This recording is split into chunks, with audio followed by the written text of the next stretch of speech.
Going. Okay guys, welcome to our town tour. So Ryan, I think the important thing is what we try to do with tours of the town is to just give a basic orientation of first geographically in terms of what is where, and then secondly to orientate people in regards to why we do certain things. Why, for example, do we not prioritize roads in certain areas, but rather something else with the funds and the resources that's available to us. And I think just driving through Orania, you don't always get that context. So that's one of the main things that we do with our tour. We take about 3,000 to 3,500 people on tour every year through Orania, which is a free service that we do for anyone that is interested. So obviously that is something the people who donate to the Orania movement, they help fund this to make it possible. It's just an opportunity for us to tell our story. And now the other thing is, if you have any questions, rather interrupt me. I would much rather answer things that's relevant to you and that you're interested in than just babbling on about things that's of no value. Yes. No value for you or for your interest. Okay. Thank you very much. Just to give you a bit of background in terms of the area, right? So, how did Orania come to be? How did the physical space come to be? And I think the important thing to note there is that Orania was established as a town as part of a much bigger project. It was a project still under the government of Kaalvoet in the apartheid years. So in the 60s, Orania was established as a housing project for Department of Water Affairs, with the goal of creating a space for the engineers, the workers, the planners and so on to build 2 dams. Just to put that in context, that was part of the larger idea to make the Orange River, the biggest river in South Africa, a sustainable river. It was a seasonal river, so you had floods, you had droughts and so on, to make it a sustainable river, and for that a massive undertaking was started with massive potential as well, right? So was it also electrical generation? Yes, yes. So that was kind of a secondary goal. The main thing was the Orange River and the streams that flows out of it, to use that for agriculture. If the project was completed in its entirety, as it was planned in the 60s, we would have been able to produce about 6 million tons of maize and wheat every year. The interesting thing about this part of the country is very dry, it's very arid, but it's also got a lot of potential if you can add water.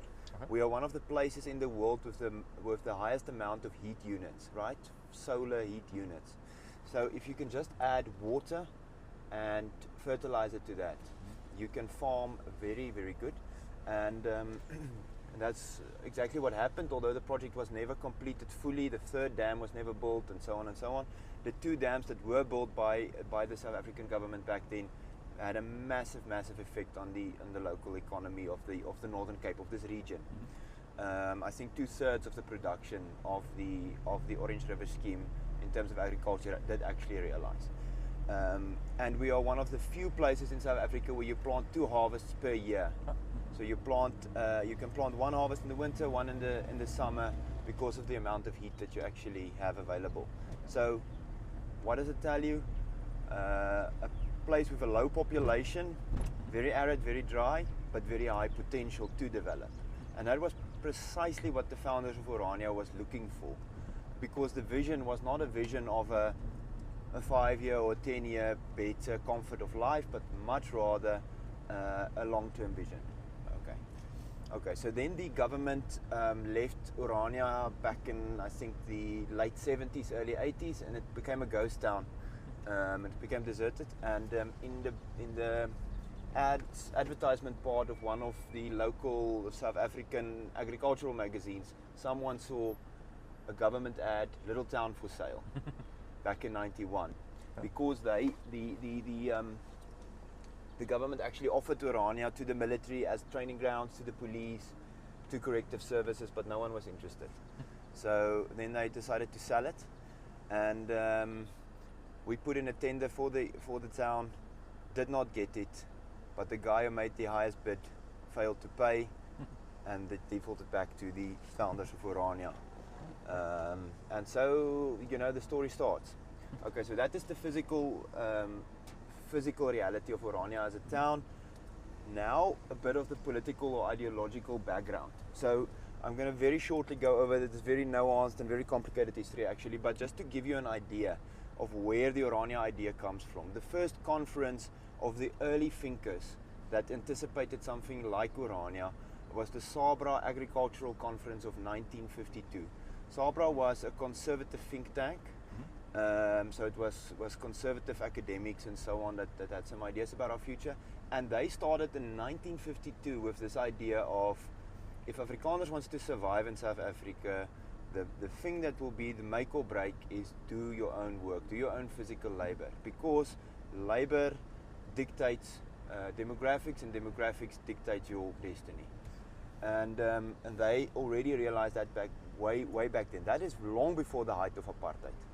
Sabra continued to exist, and another organization was also created in 1988 called Afstig, or the Afrikaner Freedom Foundation, and together they tried to influence people to do three things. One, move away from the centers of high population and move to the west of the country where it's very scarcely populated. Secondly, you must get your own land there, own grounds, your own land. Secondly, on that you must build your own institutions, and thirdly, do your own labor. And that was the recipe for Orania and ideas like Orania back then. So Orania is not a reaction to the end of apartheid. Orania is not a reaction to the creation of the new South Africa. Orania is older than the new South Africa. It's established in 91. The idea is even older. Orania is something that stands on its own legs. It's not just reactionary politics, or it's not just a politics in reaction to something. It is something that exists in its own right. Okay, so that's a bit of the political background and how this started. This part of the town, the Orania is divided by the provincial road in two parts. So you have West Berlin and East Berlin, as we tongue in the cheek say about that. So this part of town was completely destroyed as water affairs moved out. So everything I showed you up to now was demolished by bulldozers and so on, and so. The next thing that we did in the early days was to buy a sheep farm here to the right hand side now on the west of Orania, which was just open Karoo veld, right? Okay. People who know the Karoo know that's dry, and you know you have very low potential, feeding potential on it. So we knew we had to add water, and this pipeline was the first big project. There was about 300 people living in Orania at that stage, and they went through the undertaking of creating this water pipeline. It was such an emotional thing when this was finally functional, right? Because the engineer who worked on this was not even his line of engineering. The people who built it, a lot of volunteers and so on. So they actually had a little monument for this project, who brought water into the farming area. All of the welding on this pipeline was done by two schoolboys, one 15 and one 16 years old. They were sent away for a few weeks to went through specialized welding training, came back while their peers were still in school, welded the entire pipeline, and when it was school holidays, they had to go back to school to catch up everything they missed, but at least with a bit of pocket money in their back pockets. So as an infrastructure project, this made it possible to bring water to the farms, and then it was divided.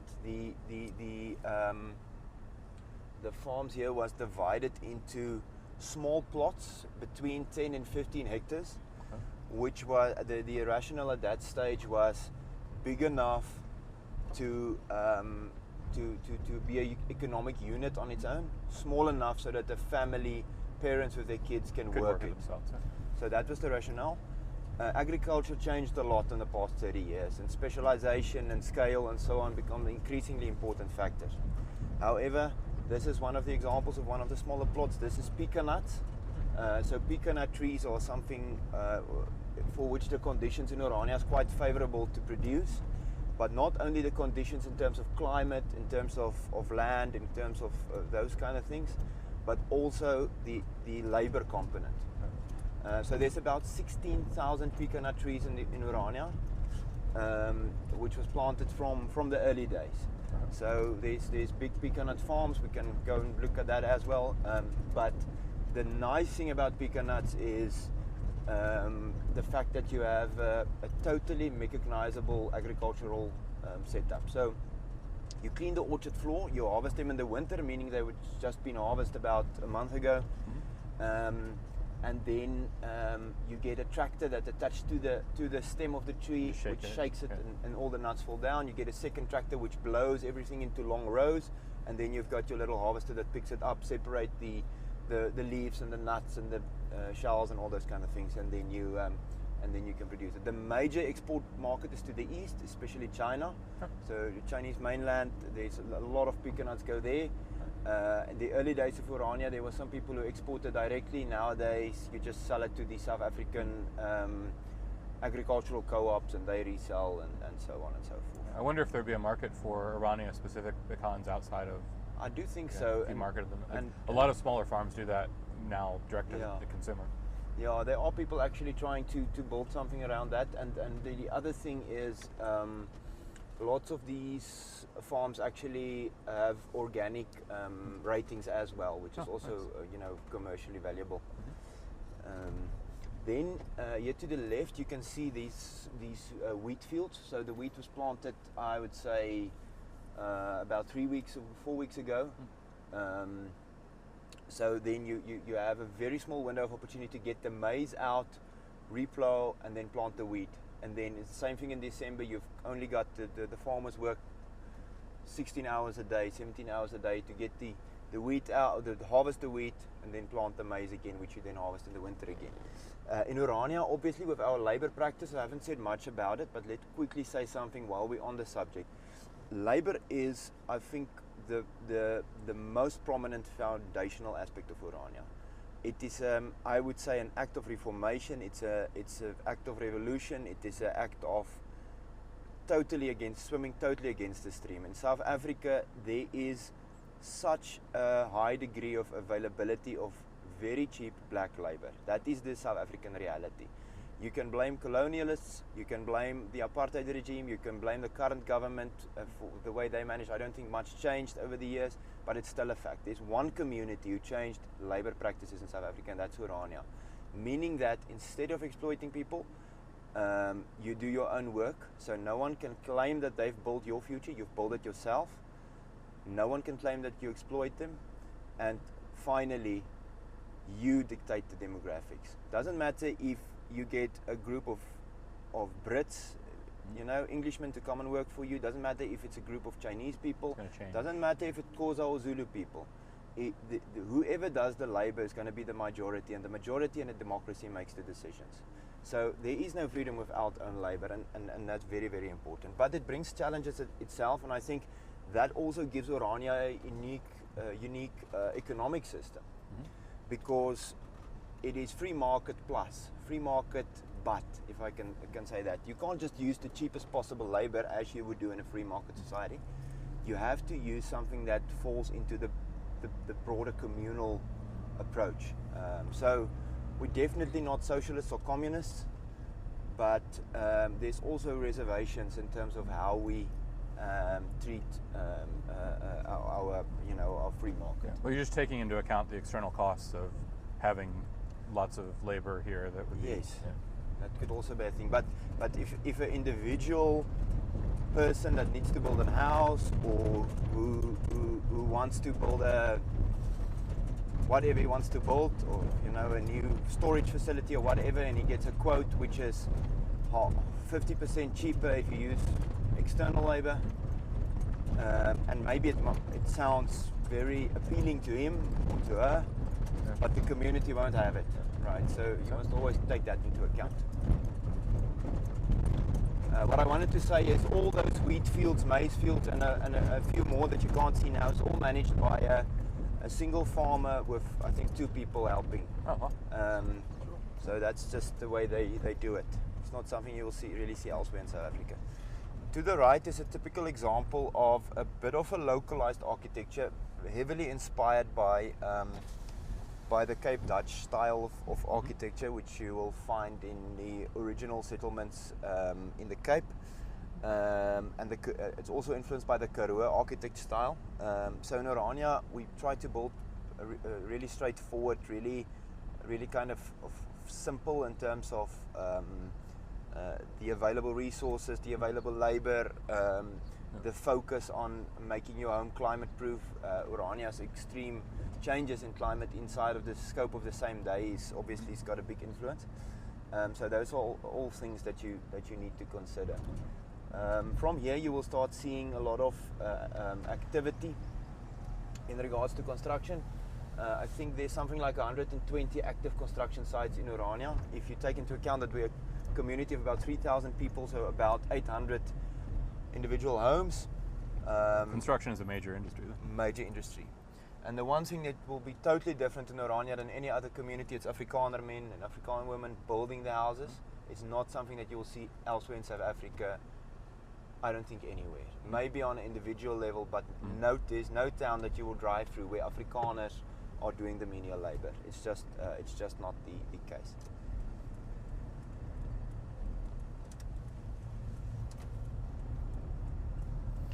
Another interesting segment of construction that we actually do is to build with alternative materials. There's a lot of people who try to think new about things in Orania, and sometimes thinking new is referring back to old methods of construction. This house, for example, is built with straw bales. Oh yeah.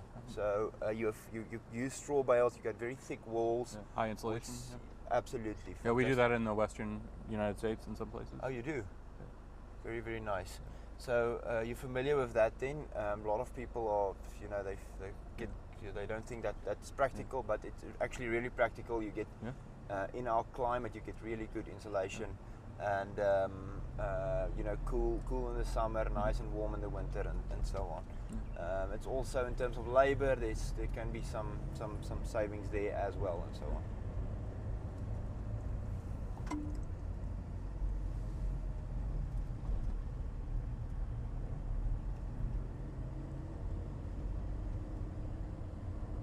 How much was left behind on the other side of the highway from before the... On the other side? Yeah. No, a lot. There was a lot there in terms of prefab housing. I'm going to say something about it now. It's obviously not necessarily ideal long term, but it's still usable, at least. So, but there was actually quite good development there.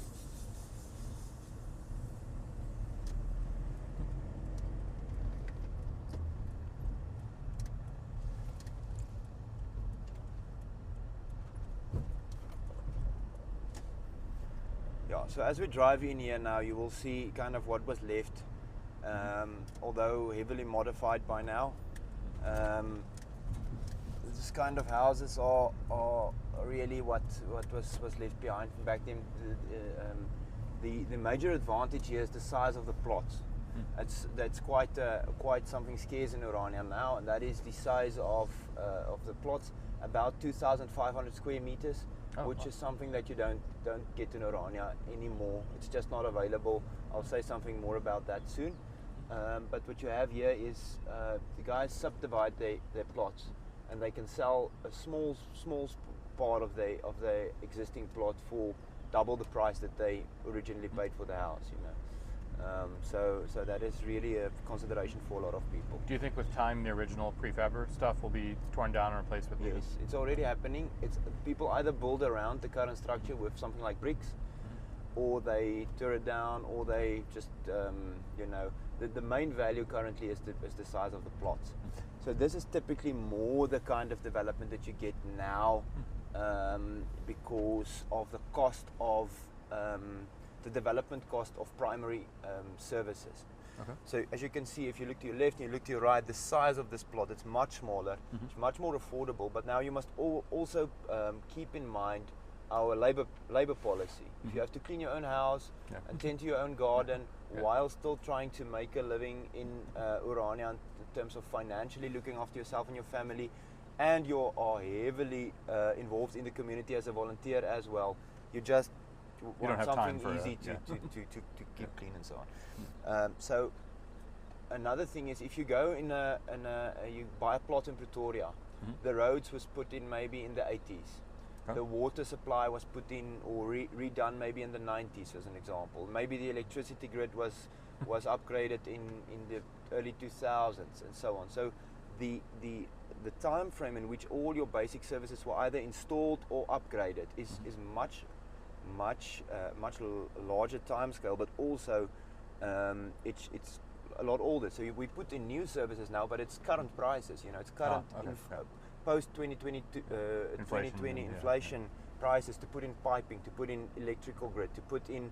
We also do fiber optic to all new developments now, to put in all those to roads and everything. So it's really, really expensive to develop, and for that reason, just to make it possible to develop, you have to have quite expensive cost in terms of housing.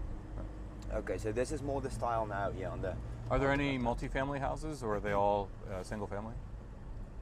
There would definitely be multi-family houses. Orania is still quite small scale. As I said, a population of about 3,000. We have a population growth year on year of about 12 to 15% since 2019. Oh, wow.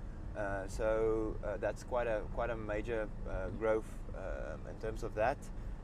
But so because of the fact it's still a small scale community, but you will definitely see multi-family housing setups. Definitely, I think that is just a financial reality in South Africa, and for Afrikaners in Orania as well, that is the case.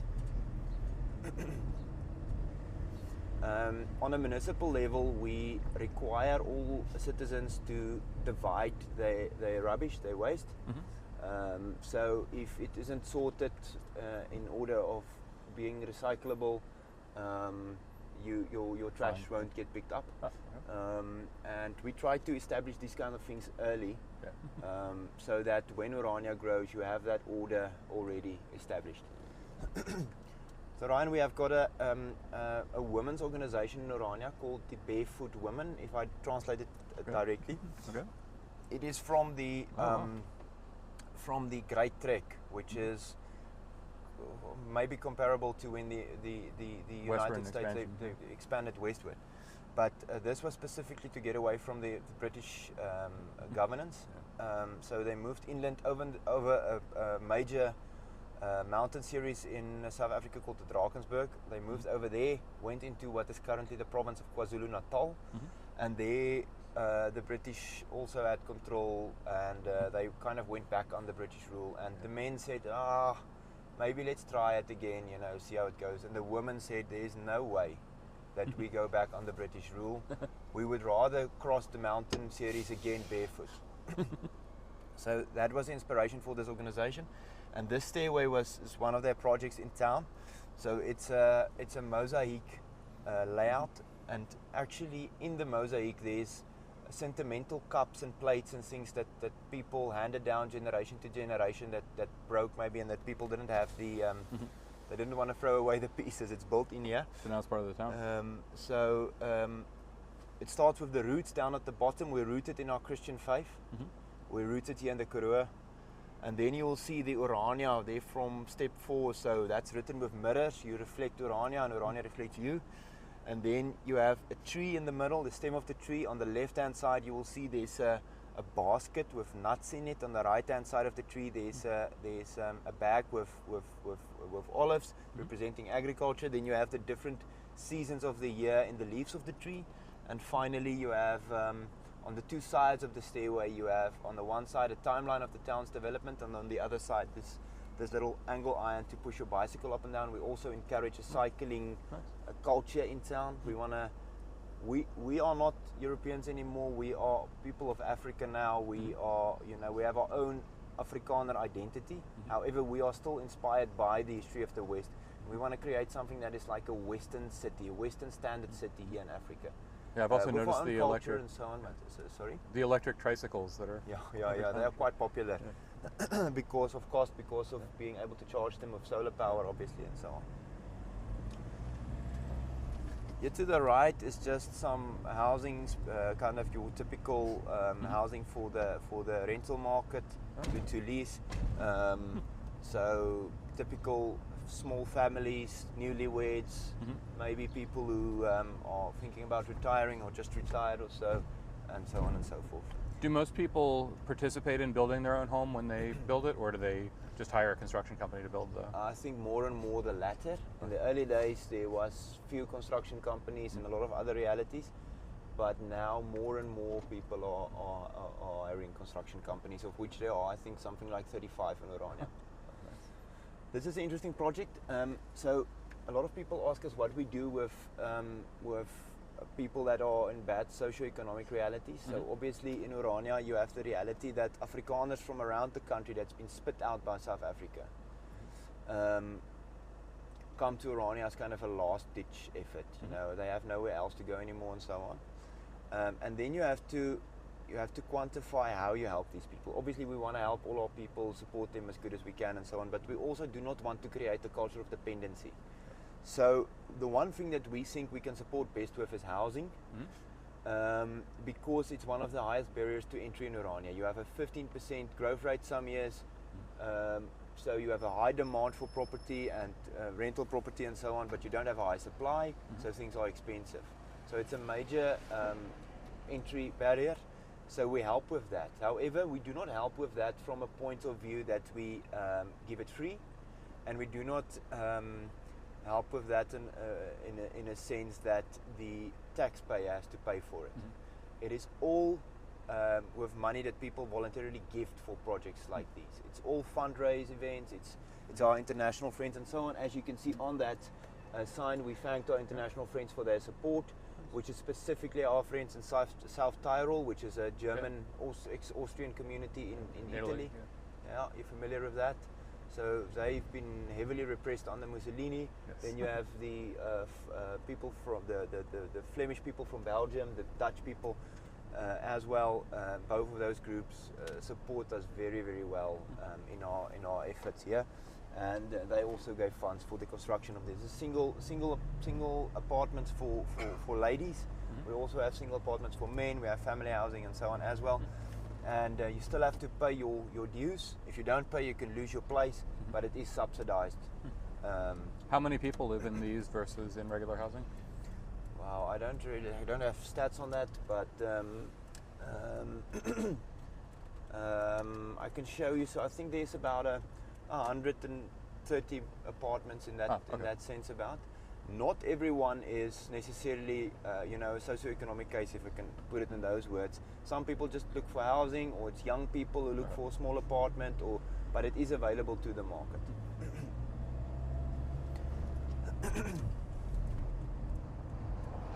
I think an interesting story that I always tell over and over, because it says a classic part of Orania development history for me, is the story of our bank, our own bank. Which is an important financial institution for us. There's actually a lot of context to it, to the background and so on, but we created our own bank called OSK, or Orania Savings and Credit.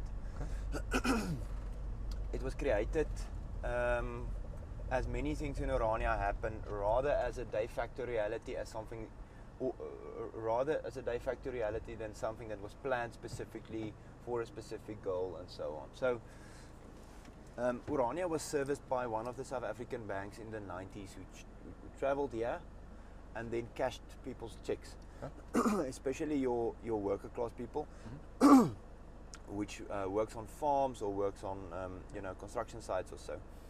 And then that traveling branch stopped coming to Orania. Whether that was for political or practical reasons doesn't matter, but they stopped coming. And the closest town with a bank then was 40-50 kilometers away. So one of the guys who owned the local fuel station, he said, okay, guys, all of you bring your checks to me. I will drive once a month and I'll cash it and bring you your salaries for the month. And that worked well for a while, until the guy started telling him, listen to him, Lucas, keep half our salary, just give it to us in the middle of the month so that we don't spend everything at once. And then loans started develop between sounds people. Like the recreation of the banking system. And when he opened his eyes again, he got around R1 million in circulation between different people and so on. So he decided to formalize it. and he didn't really know which legal entity to use. And as Grace would have it, actuary from a South African bank just moved to Orania then, a very, very capable actuary. And they started with the process. And they first started with something that we call in South Africa stokvel, which is a legal savings entity, which I don't think you'll get elsewhere. Very primitive kind of thing, like a combined savings account maybe. Okay. And that developed into a credit union, which is also a legal entity that we have here. And finally, it drew the attention of the Reserve Bank of South Africa. To an extent that they were quite excited about it. They thought it was something that they could use to help develop rural communities. Yeah. So the Reserve Bank actually traveled to Orania, and they had conversations with OSK, and the kind of OSK's formal model and what the Reserve Bank then rolled out into communities of cooperative banking kind of simultaneously developed. So we helped create a legal framework that is still very much in use today. OSK is today the largest cooperative bank in South Africa, which means that every person that holds an account at the bank is a shareholder in the bank. Right? Okay. So they all have voting rights, they can make decisions, they can help dictate who is in control of it, they can give input in terms of interest rates and how the bank should spend its credit, whatever. So the people are actually in control of the bank, which is quite important for us. Is it limited to Orania residents, or is it open to people across the country? The law stipulates that you have to have a common bond. So yes, it very much is. It's also regulated in terms of the amounts of money that you can bank there and the size of credit facilities and so on. It still works very well for us, but it's still controlled by the Reserve Bank in that terms, So in that legal framework. Yeah, in America we have credit unions that operate on roughly the same basis. Is it? Okay. It's a model that works very, very well for us. Yeah. As I said, largest one in South Africa currently. It did in the previous financial year about 1.3 billion rands in transaction value that went through it. Oh, nice. Which is for a community of 3,000 people, I think, quite substantial. Do they do mortgages for property? Yes, absolutely. So the interesting thing about Orania is in the early days we didn't know which legal entity to use. It's something that a lot of American fans also always ask me, what legal entity did you use? Yeah. But there's no kind of already set up just magic recipe to do this. We didn't know what to do, so we chose something. And what we chose was a company, a shareholder, share block company, and we bought the first part of the town in that entity, right? And then people who buys property in that buys into the share block. So that was the way that we did it. Right or wrong, it worked for us, and it's still working quite well for us. It's something that we had to build people's trust up and showing that it can be independent, that it can be transferred to their kids, that they can sell it to a price of their choosing and so on, if they can get that price obviously. But it also means that if you want to get a house mortgage, you can't go to a South African bank. They won't do that for a share. That you need the property, to give us security. So OSK does, I think, 90% of properties that sell in Orania, they do, and the rest people just buy with cash, or they have alternative plans of whatever kind. Remember that we live here in the Kaalvoet. It's very arid, very dry. To your left hand side you'll see these newly planted trees. It was part of a project to plant 500 trees. We are definitely influencing the microclimate in town in terms of wind, in terms of heat and so on. Planting trees really, really important. Otherwise it looks like open veld, as you can see out there. It's very harsh. All of this in front of you is less than 5 years old. It's very, very recent development. This houses to your left hand side is about a year old. And to give you an idea about the cost of development, these houses was done by the Orania Development Company, and it's 2-bedroom houses. It's not big. It's not a big plot. It's not a big house. It's nothing fancy. They sold for about 2.2 million in rands. Okay. So I mean, it was expensive. The plots were expensive. The construction was expensive, and so on. But the 4 phases of servicing this area was to get as many plots in the market as possible, as fast as possible, to help satisfy the demand. Once you can do that, you have a bit more stable a bit more stable situation in terms of housing prices. This sold out so quick, the roads weren't even built by the time that the people started building their own houses. You will see a diverse lot of construction styles here, from you know, this kind of steel covering with light steel construction on the right hand side, different kinds of brick houses and so on.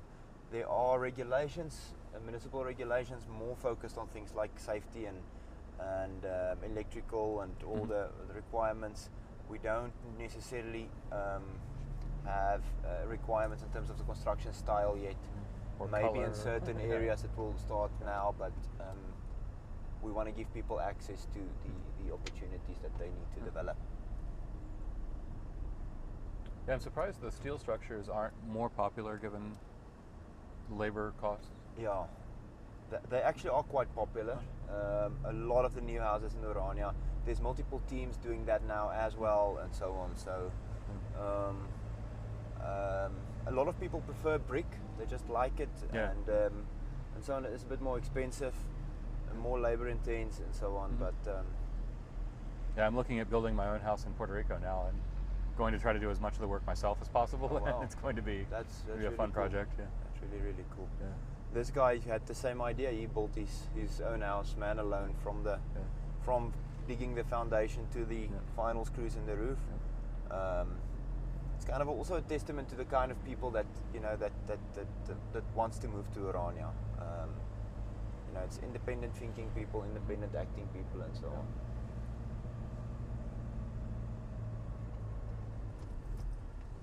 But if you look to your left, you will see all these roofs with the solar panels. Yes. Maybe now is an applicable time to also say something about Orania's solar effort in terms of solar development and so on. Our main drive was always to become energy independent, right? If you can't be politically independent if you're not energy independent, it's a major factor. And we try to achieve that in two ways. Obviously our resources are scarce, but we try to make do with what we have. And the two ways that we do is, one is a communal project. It's called Orasol. That is our formal Community scale. Formal community scale solar farm. And I drove by that this morning. oh, you did. That's getting expanded again now. They're busy with you know, deforestation and so on to create that. How many kilowatts is that? I think the total effort is about 2 megawatts. Oh, wow, okay. Including the individual efforts of people. So the other thing that we do is we incentivize local homeowners and business owners. We make it easy for them to feed back into the grid, for which their meter, you can say, roll backwards, right? So they get credit for that. We also give the most favorable circumstances in the entire country that I know of. We pay R1.90 per kilowatt hour that you put back, per unit that you put back into the system. I think the second best option is Cape Town, which I think they give about R1, and I think looking at lowering that maybe. How much is the electricity per kilowatt to buy? I don't know from the top of my head. Don't know from the top of my head now. To the left is our safety and security building. It's also something that we had to grow a lot and expand a lot on. In the early days of Orania, it was really just volunteers, really very basic and so on. But the reality in South Africa is it is a dangerous country. And another reality is obviously the fact that, especially in the rural areas, you just don't have capable, well-trained, well-outfitted police. It's just the rural areas are too big, and the police are, you know, it's just there are too few of them, and so on. So you really are responsible for your own safety and security in large areas of South Africa. Obviously, we try to have a good working relationship with peacekeeping, peace officers and so on and SAPs and so on in the rest of the country. And in our region, a safe region is a safe Orania. Our safety and security strategy is basically, it was to create a security company, which is obviously a regulated but very legal entity in South Africa. Lots of private security. I think, you know, the Constitution states that that the police is solely responsible for safety and security. Private sector security outmans the police, I think, 4 to 6 or even more for every police officer. It's just the reality is private security is keeping spaces safe in South Africa. So we created that. We made it a full affiliate of our town council. So it's got a private, kind of a private license, but it is affiliated with the municipality, and all the decisions is of a public benefit. It's got the people of Orania has got input into that. Is what I'm trying to say. Over here is the Duiker. It is a combination of, on the bottom floor, office space, on the top floor student housing. So we try to combine that. Lots of our projects, we try to combine that to make it possible to have a living city centre. We don't want a CBD that is empty at night, and housing complexes that are empty during the day. So we try to combine the styles of construction in a sense that we like mixed use. Mixed use, but also to keep the city a living organism. For the same reason, we have the old age home close to the student housing. We have a gym close to here. Now, one of the exciting things that's happening now, this is a new 3-story building. We also cap construction height in Orania at 3 stories. That is the official bylaw that we made. And the reason for that is we don't want skyscrapers and things like that. We want a rural city. Our idea of what a city should be is something rural. We are a rural people. We are people from the open fields and so on. We don't want to be caught in a jungle of cement. We want open space, so we're going to cap it at 3 stories. What's happening here is it's a new 3-story building.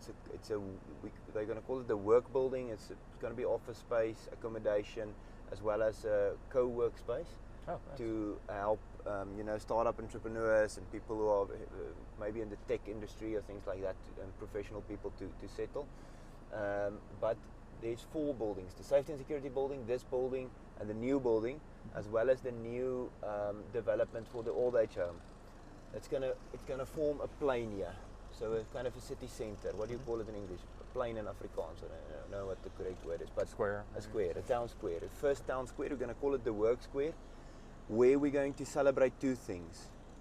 First, the continuation of our Protestant work ethic, the fact that we are proud to work, and the discontinuation with our foreign labour practices, as we call it. So using foreign labour, we're breaking away with that, and we're working towards, we're building on our history. We are hard workers, we have a Protestant work ethic and so on, but we're also breaking away from a certain part of our work history. So we're celebrating something new as well.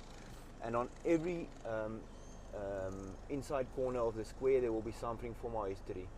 On the side with the old age home, we're going to celebrate the history that we have with work. We're going to celebrate our achievements in terms of our military history, in which we innovated really, really well. There's going to be a monument for that.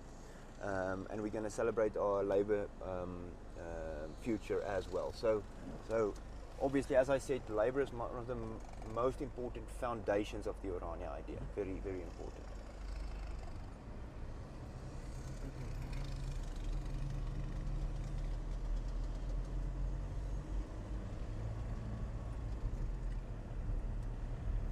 Okay, so where you see open veld here, our main town square is planned to come here. So if you can imagine yourself, little church steeple, a monument, a major monument of Paul Kruger that is currently in Church Square in Pretoria, of which we're going to make an exact replica in the middle of the square, and then, social, commercial, and other areas around that.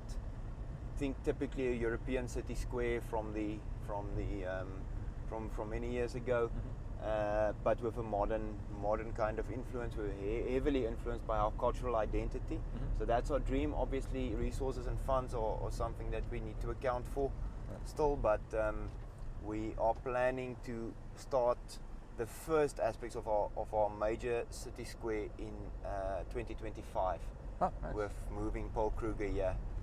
So that is really important. Yeah, it's 200 years after his birth, so it's going to be a major year for that then. How long do you think that'll take? 5 or 10 years? Or? The city square. Yeah. It can take quite long because it's a combination of public and commercial, or private sector and public sector development. So you can put the basic infrastructure there. You can start maybe with paving or a grass field and a statue and so on, but you need businesses, maybe small pubs, coffee shops and things like that to establish themselves there as well. This is our municipal building. So it was the only building back then large enough to host municipal activities. So what we have here is all the services that's delivered in Orania is delivered from here. Sometimes very creatively, because we don't always have all the resources that we want or need to do things like this, but obviously something that is worth a lot, and so on. The interesting thing is Orania is totally unique in terms of its legal status. So back in 91, Orania was bought, and immediately we done a very important thing, is that is to start delivering our own services. We created that reality, so that de facto reality was there. From there, in 94, the ANC won the general elections in South Africa, and in 96 they started reforming the. In 96 they started reforming municipalities. One of the major things that they did was obviously affirmative action, but they also changed the entire municipal system of South Africa.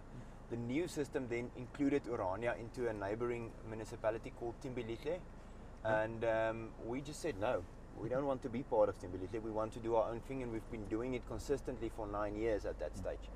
And we said that's the way we will conduct ourselves, and they said, well, you don't really have a choice, and we obviously took them to court, and as grace from above would have it, the state actually forgot to publish Orania in the government gazette as part of the new municipality. So now it has to be included, but they can't prove that it was done, the correct procedure wasn't followed, and it was kind of a deadlock. We can't win and they can't win.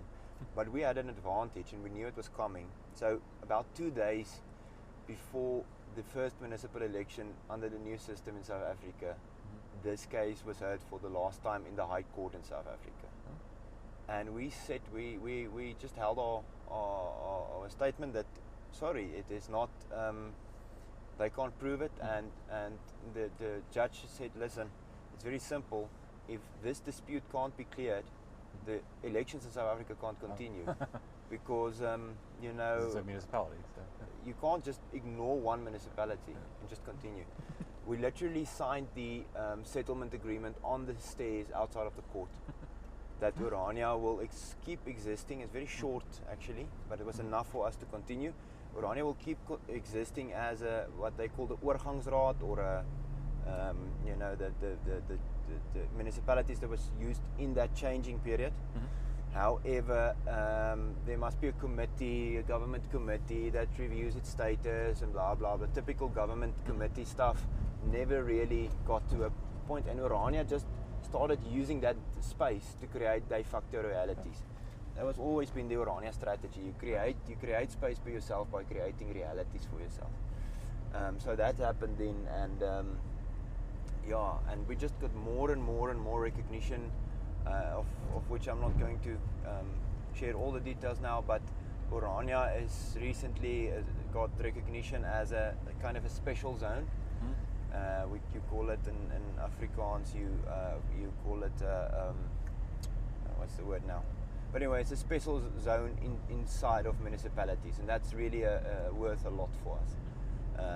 So we have a total unique system. There's no political parties in our municipality. Everything that we vote on, we vote for independent candidates, without any political involvement in that sense. This is our medical center as well. In there is a doctor, some nurses, a radiographist, blood laboratorium.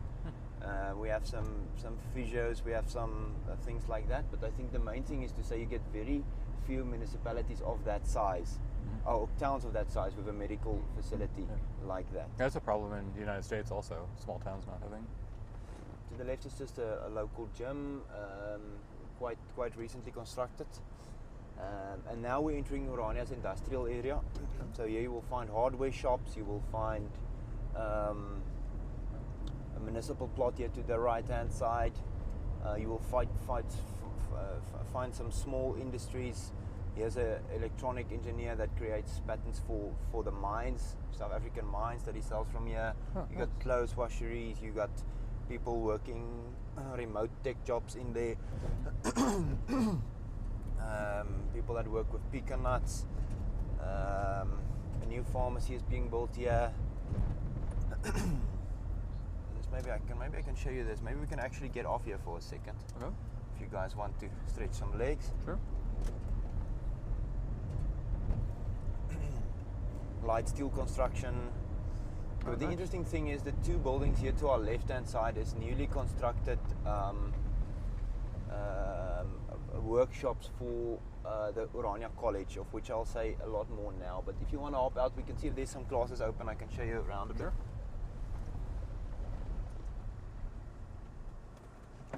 But before the gate, but we'll just be quick.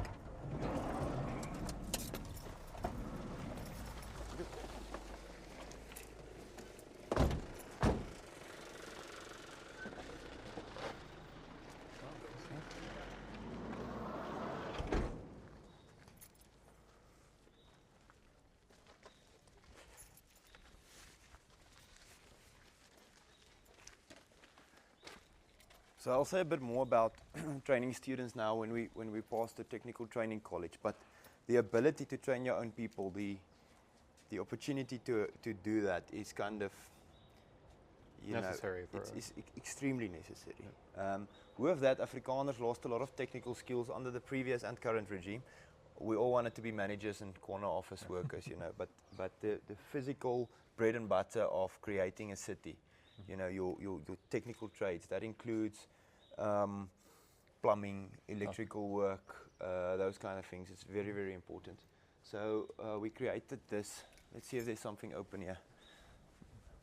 They have a theoretical and a practical aspect to their classes, so they're not necessarily here now.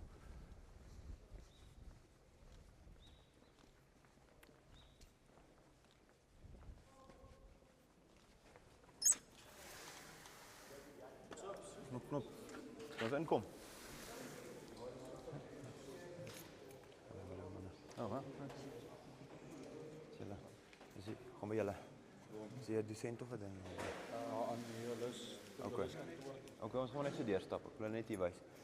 So, something that's quite cool is all of these tables and things like that was constructed by the students and the lecturers themselves.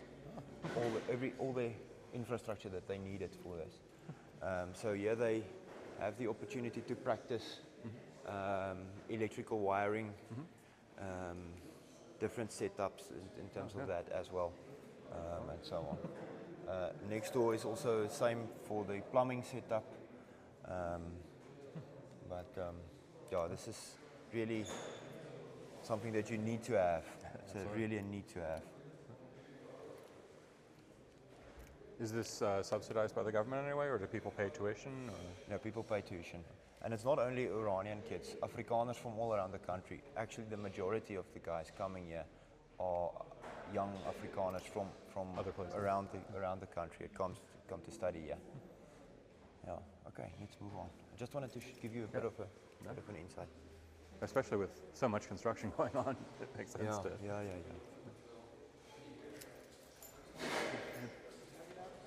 Oh, julle. Excuse me. But also in the sense that this is really new. It's something that we were able to construct and to put down here too. So we are still quite excited about this as well. And if people around the country think of this as the place where their electrician learned to do electrical work, it'll be good. Yeah, so it's a very recent development. The college started in 2019, so it's still very recent, but we want to have a standard to which you know, people just want to get their tradesmen from.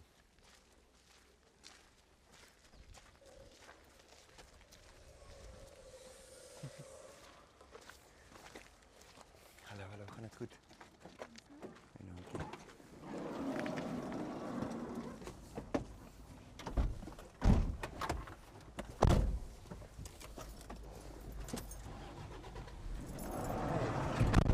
All aboard.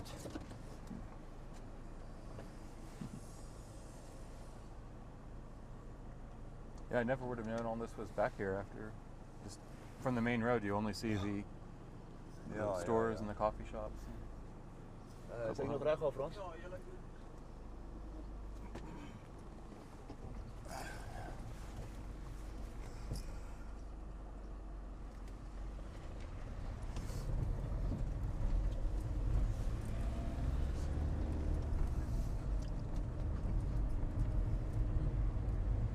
Do the students live here while they're taking the classes? Yes. So we've got three like formal dormitories, like residences for students, with a very active student culture as well. So a formalized student culture with a lot of cultural things and fun and so on.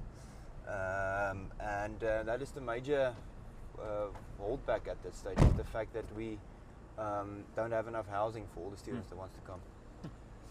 To the left is a aluminium profile factory. It's one of only 3 such factories in the country, meaning that in heavy load shedding back in 2022 and 2023, when the hydro dams were low. Yeah. The other 2 couldn't function. This was the only one in the country who could actually deliver the specific product that they make, the specific aluminium profiling, because they are almost 100% on solar power. Ahead of us is one of the 3 residences for students. It was originally created as just more housing, formal housing for families. So it is still under construction, but when completed there will be 63 bedroom apartments. So 60 of them, which is a major development, but it's currently used as a student residence. So it's one of the 3 different student residences in Orania. What is the limiting factor on construction? Is it labor? Is it capital for? So I'd say it's three main things. Starting with the most important, and that is primary service delivery in plots that's not been serviced yet. So that is expensive. It's expensive process to go through. And then the second thing is capital. I think capital in regards to primary services, and then capital in regards to construction. So actually capital times 2. And then thirdly it would be labor. So it all comes down to cost. If we had infinite money, it would just be the processes to go through. But it's the limiting on all 3 is cost related. So I spoke about, you know, sub-economic housing schemes earlier. What we also want to do is we want to take people from being perpetually leasing, renting and so on, to becoming actual homeowners. And this year ahead of us was one of the programs we did that with. So this is Kleingelijk. This is the part of Orania that's where development was the last to start. Yeah, it's smaller plots, more affordable housing and so on. This specifically, these plots were made available for 10% of market value. Oh wow! It was about 25,000 to 30,000 rand back in the day when we sold them. And you had to qualify for it. You had to live in Orania for at least 2 years. And had a total family income of less than a certain amount, so that a rich developer can't come and buy all the plots, so that you're limited in that regard. And then there were special arrangements in terms of interest-free deposit financing and so on, so people can start, and many of them become homeowners for not much more money than they would have paid leasing. So they moved from a perpetual renter into a homeowner, and you create kind of a stability in terms of that. Also, these bricks, what do they remind you of? construction blocks, like a Yeah, toys. what toy? like Legos. Yeah. Legos, absolutely. Yeah. It's a Orania made brick. It's used for fast construction. Yeah. Nice. They hook into one another, and you can build quite fast with them. So slowly but steadily we are winning. We are establishing something here on this side as well.